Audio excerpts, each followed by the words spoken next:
Hello, here at the Norfolk Botanical Garden we have many special areas, and one that I don't think gets enough visitors is the Sunken Garden. It's one of our oldest gardens. It's over 50 years old, and it's managed by Linda, one of our senior gardeners. Linda, what are the challenges of gardening here?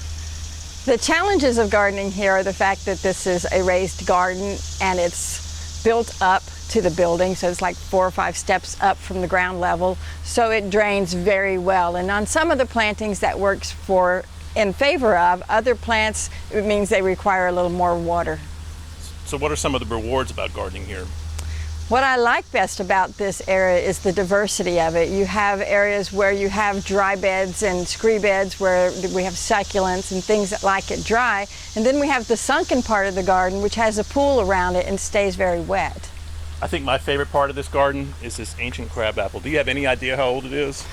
I really don't. It was here when I came to work here 17 years ago, and it was a well-established crabapple then. So I really don't know, but it is one of the finer points up here because of its stretch and the way it reaches out over the garden.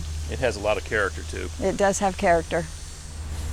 Linda, even though the Sunken Garden is one of our older gardens here, you've added this bed just a couple of years ago.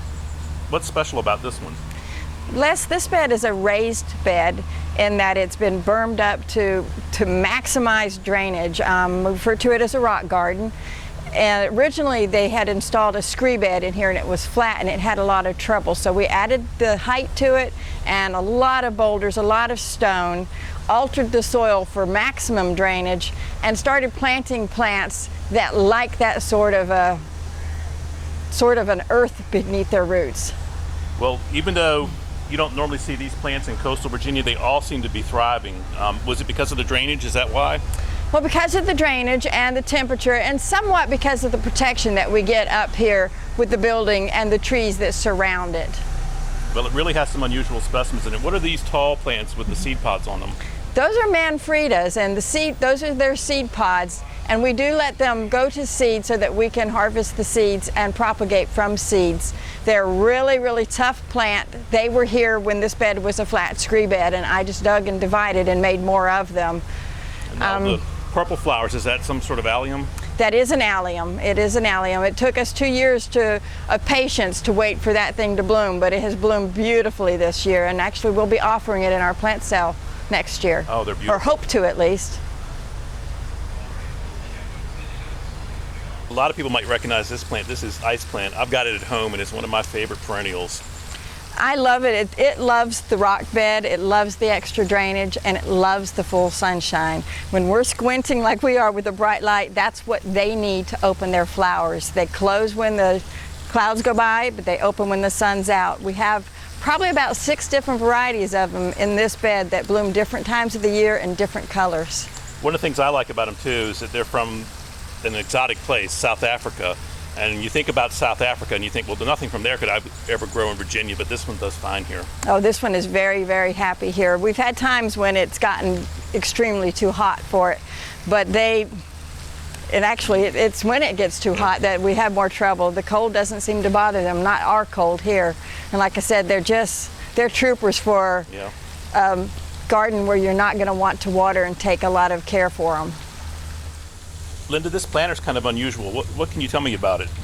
This planter was actually a sink from, I don't know what decade ago. It had been in this garden in an area where we had things that were basically being thrown away and had been sitting there for years and years and years. And I scavenged it, brought it up here, and planted it. The plants that you see in the rock garden are very, very good candidates for planters because they like the drainage. And we're able to give them that in this sink. And then around it we have some different trough gardens also. And this is just they're very, very happy in here.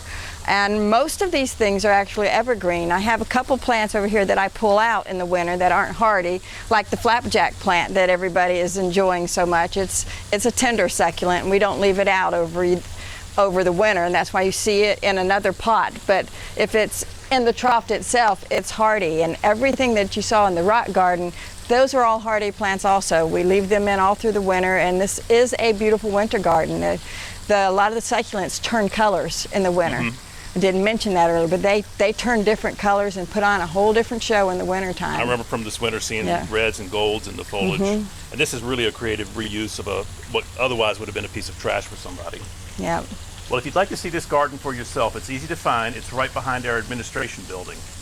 I'm Les Parks. Linda Saunders. And we hope to see you in the garden soon.